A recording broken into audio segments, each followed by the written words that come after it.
Welcome back, everyone, and thank you for watching and subscribing. I'm going to show you, in fact, these photographs right here were taken by the previous owner of this river property, and it shows the massiveness of the foundation that he built. I believe it was 5 feet wide and 4 feet deep and has yet to be filled with cement, but you can see the extent, and that's, I believe, 3/4 inch rebar or maybe inch rebar that he put down in the base. And actually, we had engineers there that said this you could put a skyscraper on this foundation, so that was really encouraging. The previous owner also gave us these blueprints that we could use to build the house, so we had a really good start on this. But with all that said, it turned out to be sort of a situation where, because of an easement, that we just decided we didn't want to deal with the problems with the neighbors that wanted to do a bunch of stuff on our property. So we have to figure out how that will all work. I think we're just going to sell it, and then we won't have to deal with them at all.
So I didn't film this, but I'll just tell you, I took those 4x4 posts and drilled holes through them, and I couldn't get all the way through with a hole saw, so what I ended up doing is chiseling out the remaining parts.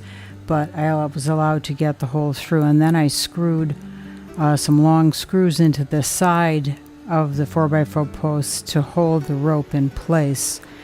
And I did that at all 4 posts where the rope was. And I'll just put some kind of fitting over the top to protect the ends of the rope. So this is where the RV will go once it's all dried up and we put crusher run down. And then over here, we're going to fill each one of those sections with crusher run. We'll probably put some small stones in there first and then fill the top up with crusher run, which really turns into cement. So this should be a very nice, secure, and solid steps. So I made these 2 blocks here to go in front of the rope to protect the rope from bugs. I also loaded a bunch of stones in the holes to use less pressure run when it gets brought in. And I also added a landing down there, a box I made. It's 8 inches by 30 by 25, so that'll be nice.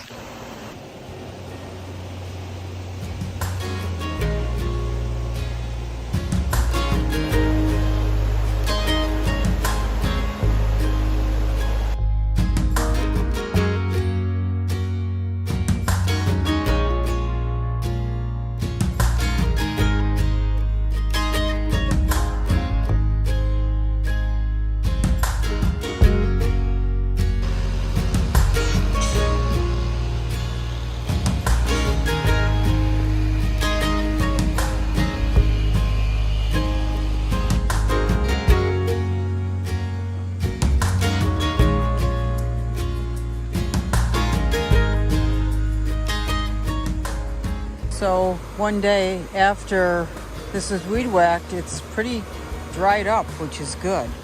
We will have to clean this out and put some landscaping cloth in there and then fill it with a crusher run that we're going to get. And that crusher run will go all the way up there to where the wood piles are.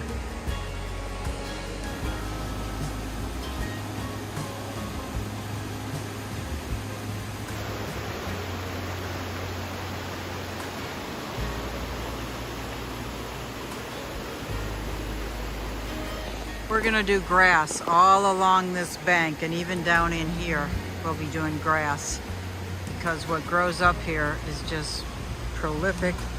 It's that kind of stuff, and it just takes over. So we want to prevent that so we can use this area.